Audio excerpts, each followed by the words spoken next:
কিভাবে পাইপিং করলে piping accurate এবং সুন্দর হবে সে প্রসেসটাই এই ভিডিওতে দেখিয়ে দেবো।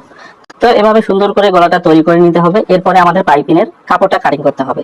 তো পাইপিনের কাপড় সবসময় কোনাকুনি ভাবে কাটিং করতে হয়। লক্ষ্য করুন, এই যে এটা হচ্ছে পাইজের পাশ, মানে এটা খাড়া পাশ, এটা হচ্ছে আড়া পাশ।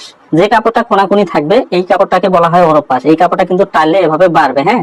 আর খাড়া পাশেও কাপড় টানলে বাড়বে না, আড়া পাশেও বাড়বে না, শুধু আপনার এই কোনাকুনি মানে ওরপ পাশটায় আপনার কাপড়টা বাড়বে। তো আমাদের পাইপিং করার সময় অবশ্যই ওরপ পাশ থেকে কাপড়টা কাটিং করে নিতে হবে। আমি কিন্তু এ পাশ থেকে আগে পাইপিংয়ের কাপড় বের করেছি, তাই কিন্তু এটা সোজা আছে, না হলে এটা কিন্তু স্কোয়ার থাকতো, ঠিক আছে।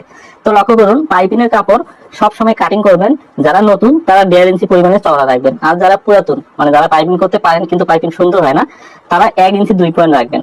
তো আমি এখানে 1 ইঞ্চি 2 পয়েন্ট পরিমাণে কাপড়টা কাটিং করে নেব, হ্যাঁ। এরপরে এই কাপড়টা এভাবে ডাবল করে ভাঁজ করে নিতে হবে। যেহেতু সুতি কাপড়, এভাবে নখ দিয়ে আস্তে আস্তে চেঁচে নিলে কাপড়টা ডাবল ভাঁজ হয়ে যাবে। তো কাপড়টা এভাবে ভাঁজ করে নিতে হবে।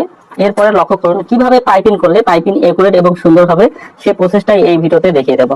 তা আমি যে নিয়মে পাইপিং করি এই সিস্টেমে আপনি যদি ট্রাই করেন ইনশাআল্লাহ আপনার পাইপিংও আমার মতো সুন্দর হবে। পাইপিং সবসময় নিচে রাখবেন। লক্ষ্য করুন, পাইপিং এর খোলা পাশটা মেশিনে লাগাই দিবেন, বন্ধ পাশটা এই পাশে থাকবে, ঠিক আছে। এরপরে আপনার বডি পার্টটা নেবেন। বডি পার্টটা সবসময় উল্টাটা উপরে রাখবেন, সিধাটা ভিতর পাশে রাখবেন। এখন এখানে পাইপিংটা লাগিয়ে নিতে হবে। তো লক্ষ্য করুন, ভালো করে আপনাদের দেখাই। এই প্রথম যে আমরা বডির উপরে যে সেলাইটা দেবো এই সেলাইটার উপরে কিন্তু পাইপিং এর চিকন বা মোটা হবে সেটা নির্ভর করে। যেহেতু আমরা চিকন পাইপিং খুব পছন্দ করি তাই আমরা চিকন করে সেলাইটা ধরবো, ঠিক আছে। আমরা 1 পয়েন্ট ধরে সেলাইটা দেবো, মানে এতটুকু পরিমাণে। আমি আপনাদের নখ দিয়ে দেখিয়ে দিতেছি, এতটুকু পরিমাণে সেলাইটা ধরবো। অনেকে পাইপিংটা কিন্তু টেনে টেনে লাগায়। পাইপিং টানারও নিয়ম আছে, সব জায়গায় টানা যাবে না।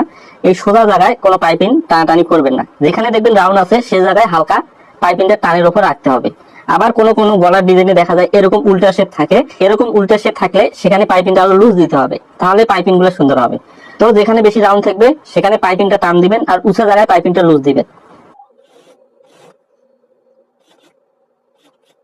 তো এই মিডল সেন্টারে আমি কোনা বরাবর এসেছি, তারপরে এভাবে আস্তে করে ঘুরিয়ে নিতে হবে।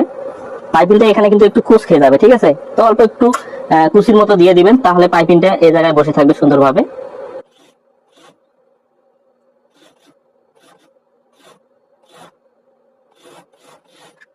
তো লক্ষ্য করুন পাইপিংটা কিন্তু লাগিয়ে নেওয়া হয়ে গেল। এরপরে আমাদের মেইন যে সেলাইটা আছে সেটা দিতে হবে।